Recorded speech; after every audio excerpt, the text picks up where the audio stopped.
Your wife is here with her boyfriend, maxing out your cards. My name is Ryan. I'm 35 and I build custom homes in Phoenix. My brother Jake called me from his casino in Las Vegas at 11 p.m. on a Tuesday, and those words hit me like a sledgehammer to the chest.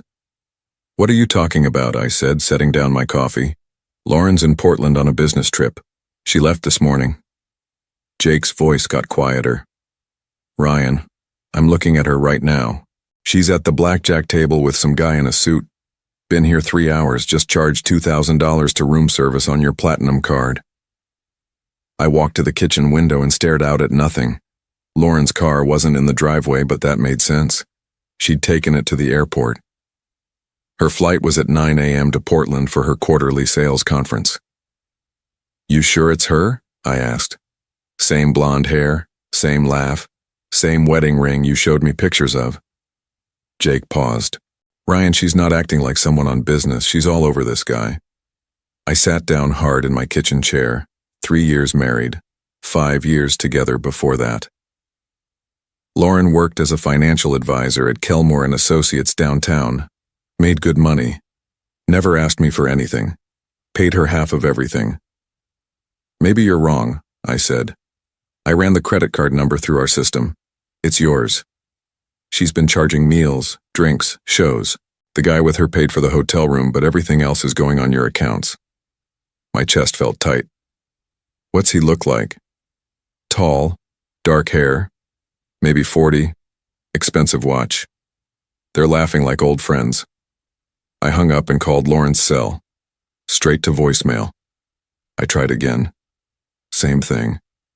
I walked upstairs to our bedroom and opened her dresser. The business trip itinerary she'd left on top was still there. 3 days in Portland, Marriott downtown, sales conference at the convention center. Everything looked normal. But Jake had never lied to me. Not once in 37 years. I picked up the itinerary and looked closer. The hotel confirmation number was different from the one she'd mentioned yesterday. The conference schedule looked generic. Too clean. My phone buzzed with a text from an unknown Vegas number. Photo attached. Sorry, brother. The picture showed Lauren in a red dress I'd never seen, sitting close to a man in a navy suit. His hand was on her thigh. She was smiling like she hadn't smiled at me in months. I set the phone down and stared at our wedding photo on the dresser. Something inside me went cold and quiet. I met Lauren 8 years ago at a contractor convention in Tucson. She was working a booth for a mortgage company. Sharp as hell, made me laugh. She knew construction loans better than most builders. When I started my own company 4 years ago, she helped me structure the financing. We bought the house in Scottsdale together. Split everything down the middle. She handled our investments. I handled the property. Seemed fair.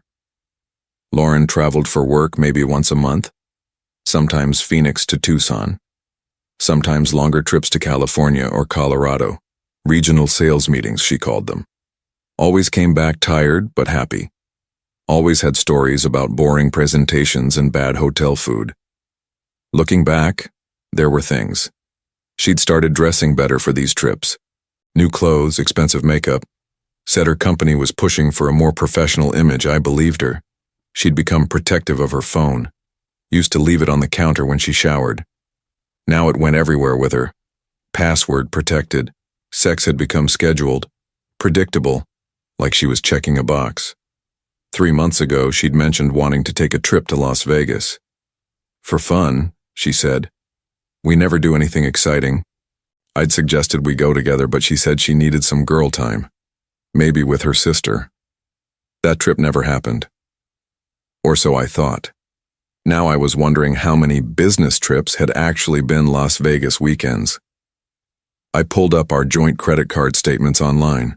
Lauren managed our finances, so I rarely checked. But I had access. What I found made my stomach drop. February, $200 charged in Las Vegas over a weekend. Same weekend Lauren said she was in Denver. January, $2,800 in Vegas charges. Lauren had told me she was visiting her sister in Albuquerque. December, $4,100. That was the weekend she said her company Christmas party ran late and she stayed downtown. I went back further. October, September, August.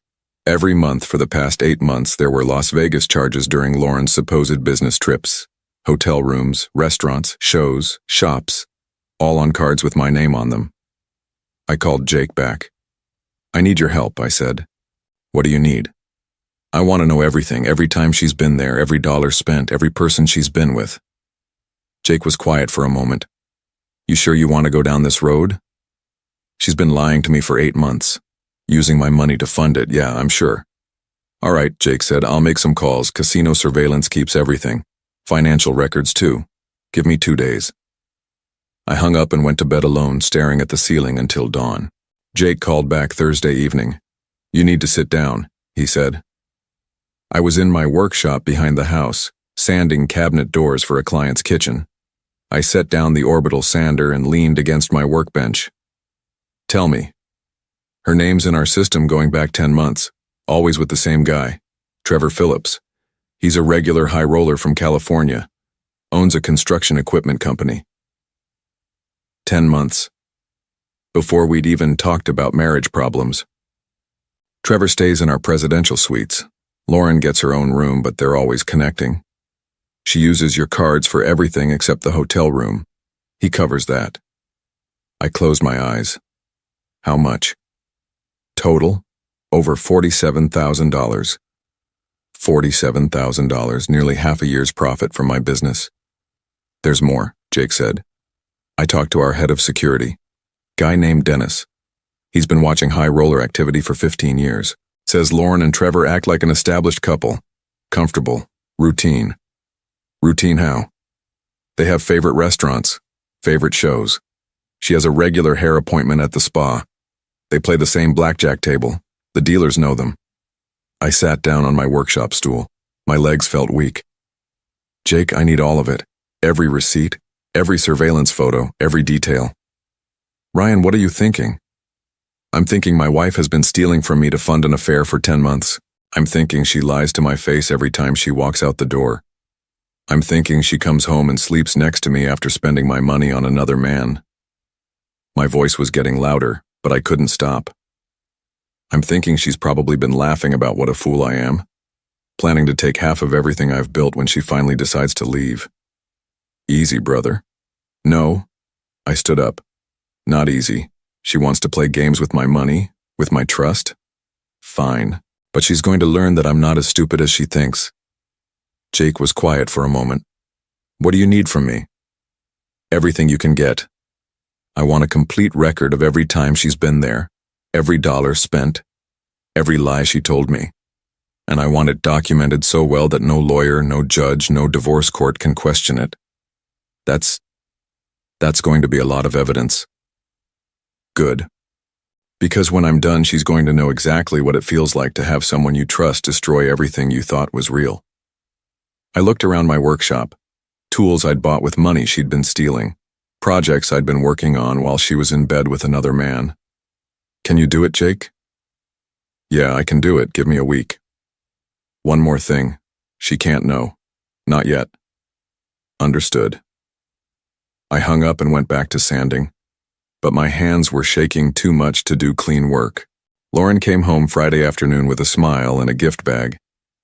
"How was Portland?" I asked, looking up from my laptop at the kitchen table. "Boring as usual, but I brought you something." She set the bag in front of me. Inside was a coffee mug with the Portland skyline and a package of local coffee beans. "Thanks," I said.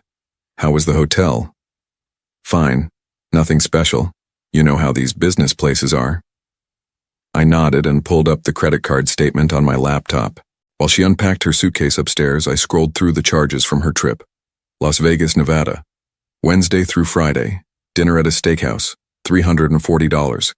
Spa services, $280. Shopping at Forum Shops, $650. Show tickets, $200. Not one charge from Portland, Oregon. "Honey?" Lauren called from upstairs. "Can you help me with something?" I closed the laptop and went up. She was hanging up clothes in our closet. New clothes. A black dress with tags still on it. A silk blouse that cost more than I spent on groceries in a month. "What do you need help with?" "Just wanted to see you." She smiled and kissed me. I missed you. The kiss felt like poison. Did you get any pictures from the conference? I asked. Oh, you know me. I'm terrible with my phone. Besides, it was just a bunch of presentations. I helped her hang up the clothes and went back downstairs. That evening, we had dinner and watched television like nothing had happened. Lauren seemed relaxed, happy. She kept touching my arm and making jokes. I played along, but inside I felt like I was drowning. Saturday morning, she said she was going shopping with her sister Claire. After she left, I called Claire. Hey Ryan, what's up?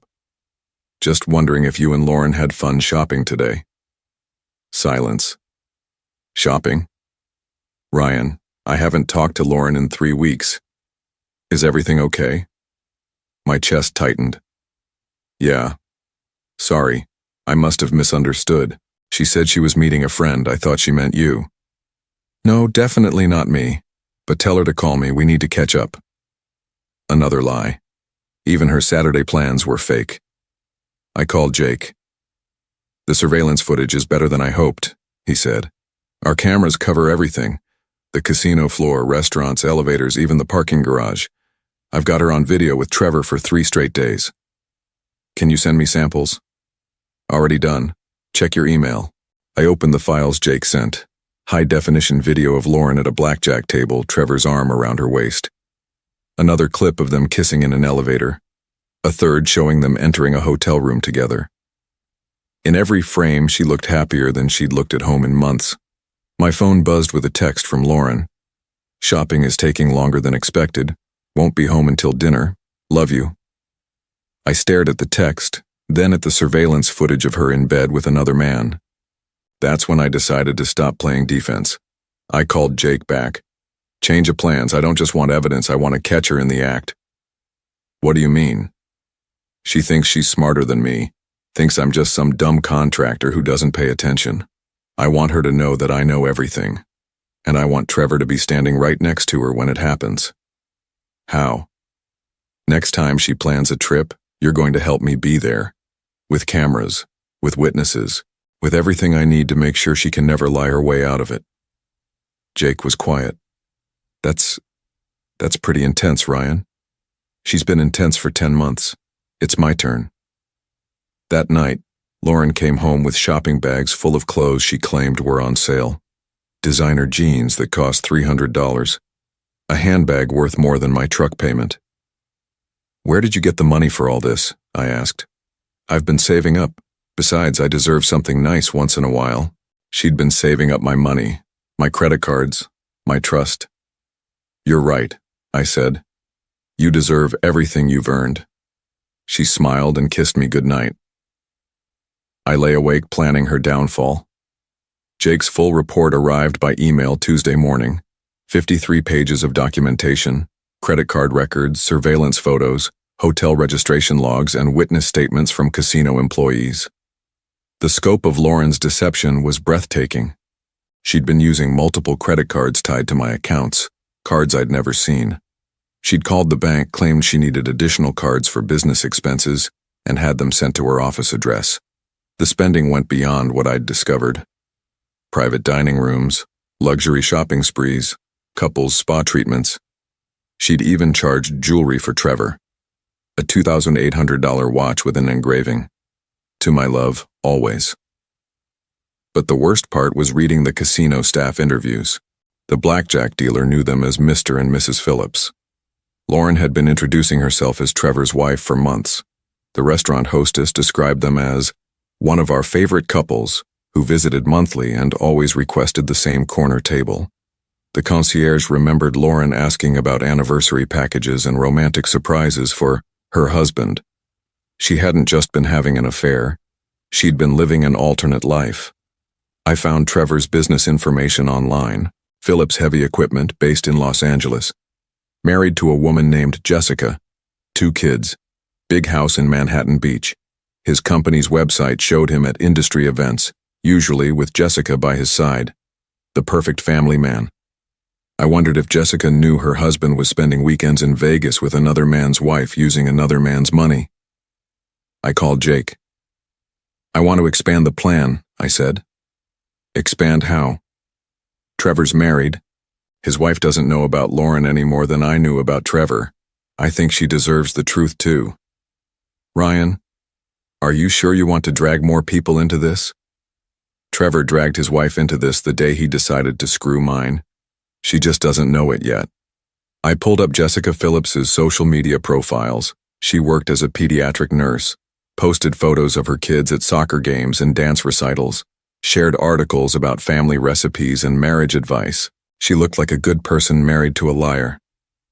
Jake, I need one more favor. What now?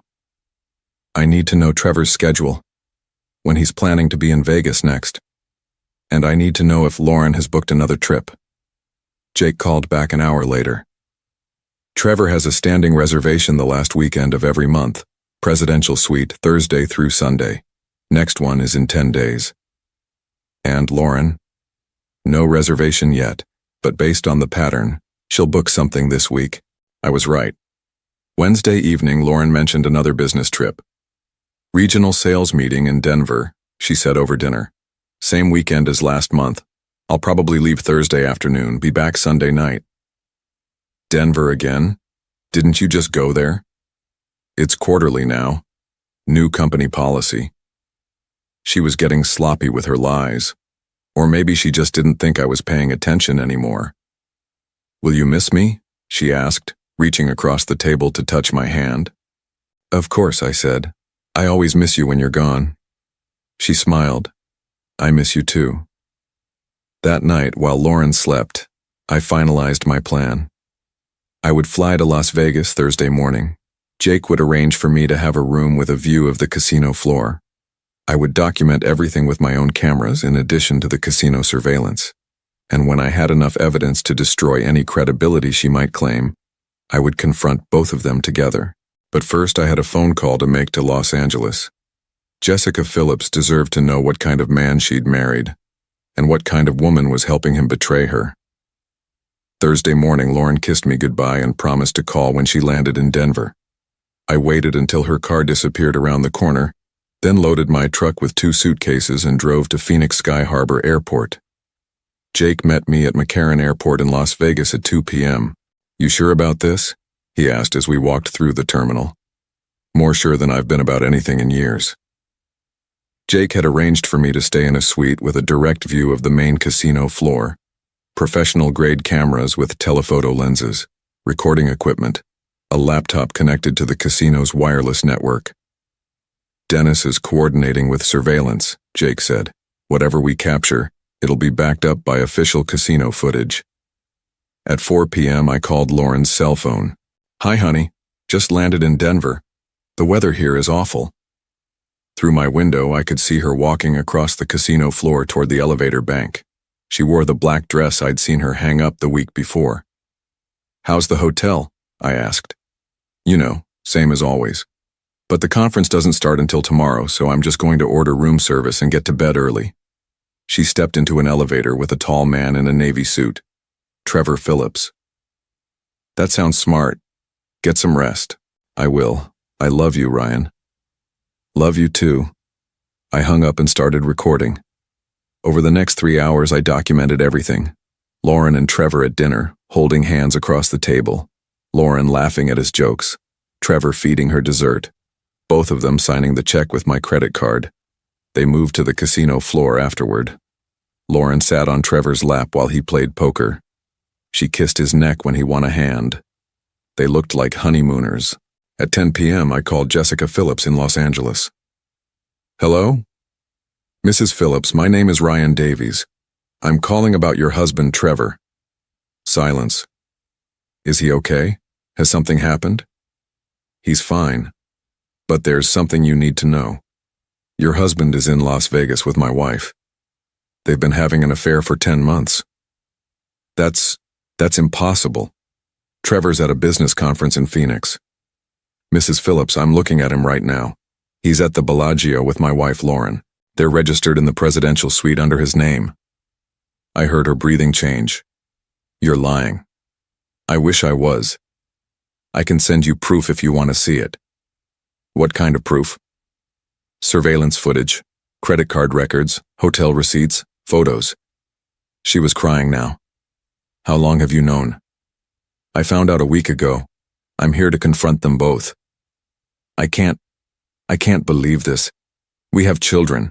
We've been married 12 years. I'm sorry, Mrs. Phillips, but you deserve to know the truth.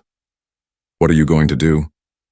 I'm going to make sure they both understand what they've destroyed, and I'm going to make sure they face consequences for it.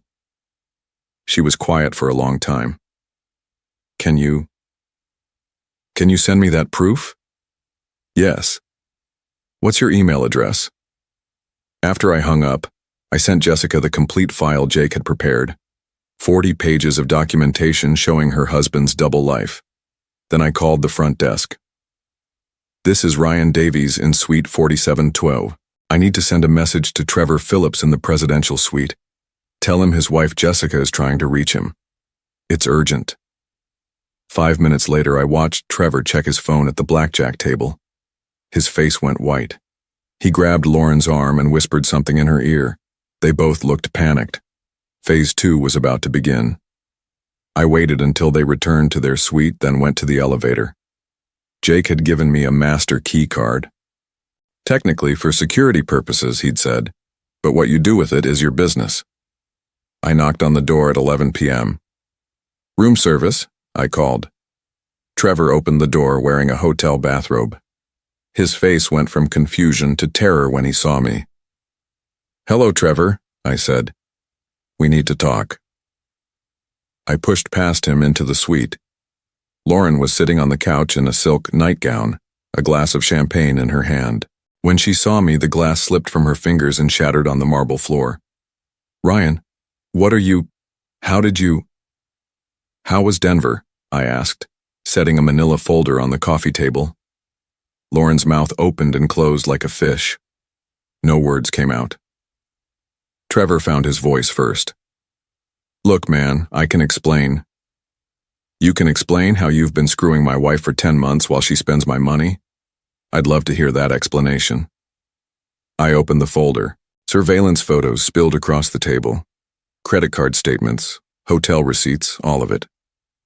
$47,000, Lauren. That's how much you've stolen from me to fund this vacation romance. Lauren stared at the evidence. You had me followed? You hired a private investigator? I didn't have to hire anyone. My brother Jake manages this casino. Did you know that? Every camera, every transaction, every lie you've told is documented right here. Trevor was backing toward the bedroom. I'm calling security. Go ahead, ask for Dennis Mitchell. He's been helping me compile this evidence for a week. Lauren finally spoke. Ryan, please, let me explain. Explain what? That you've been introducing yourself as Mrs. Phillips? That you bought him a watch with my credit card? That you've been lying to my face every single day for 10 months? She started crying. It just happened. I didn't plan it. You didn't plan to open credit cards in my name? You didn't plan to lie about business trips? You didn't plan to live a double life? Trevor stepped forward. Look, we never meant for it to go this far. Oh, but it's going much further than you think, I said. Jessica knows, Trevor. I called your wife 3 hours ago, sent her everything, photos of you two together, hotel records showing your monthly Vegas trips, credit card statements proving you've been lying about business conferences. Trevor's face went pale. You called Jessica? She's filing for divorce tomorrow, taking the kids, taking the house. She was very grateful for the evidence. Trevor sank into a chair. I looked at Lauren. And you're going to discover that stealing someone's identity for credit cards is a felony. The casino has documentation proving you forged my signature on multiple applications. Ryan, please. 12 years of marriage, I said, and you threw it away for this. I gestured at the champagne, the silk nightgown, the luxury suite paid for with another man's money while mine funded their affair. You wanted the high life, Lauren? You've got it. For about 30 more minutes. I walked to the door, then turned back. Hotel checkout is 11 a.m. Your ride back to Phoenix leaves at noon, and when you get there, you'll find divorce papers on the kitchen table. I left them sitting in their broken paradise, surrounded by the evidence of their lies. 3 months later, I signed the final divorce papers in my attorney's office in Phoenix. Lauren sat across the conference table, looking like she'd aged 5 years in 12 weeks. The casino's surveillance footage and financial records had made the divorce proceedings straightforward. Lauren's attorney couldn't dispute the evidence of fraud and infidelity. She got nothing except her clothes and her car. The credit card companies had been equally unsympathetic. Lauren faced 3 separate fraud charges for the unauthorized cards she'd opened in my name. Her financial advisor license was suspended pending criminal proceedings. Kelmore and Associates fired her the day after the scandal broke. Trevor Phillips had lost everything too. Jessica took the house, the kids, and half his business in their divorce. His company's reputation suffered when the fraud charges became public. Several major clients canceled contracts rather than work with someone under criminal investigation. The criminal cases were still pending, but both Lauren and Trevor were looking at significant jail time and restitution payments that would take years to satisfy. I kept the house in Scottsdale and my construction business. Without Lauren's hidden debts and fraudulent spending, my finances actually improved. I hired a new bookkeeper and started requiring dual signatures on all major transactions. Jake visited from Vegas the weekend after the divorce was finalized. We sat on my back patio drinking beer and watching the sunset. "Any regrets?" he asked. I thought about it. I regret trusting someone who didn't deserve it, but I don't regret exposing the truth. What's next? Build houses, live honestly. Maybe take a real vacation once in a while. I raised my beer. Thanks for having my back, brother. Always. Lauren had taught me that love without trust is just an illusion, but she'd also shown me that family loyalty and the truth are worth fighting for.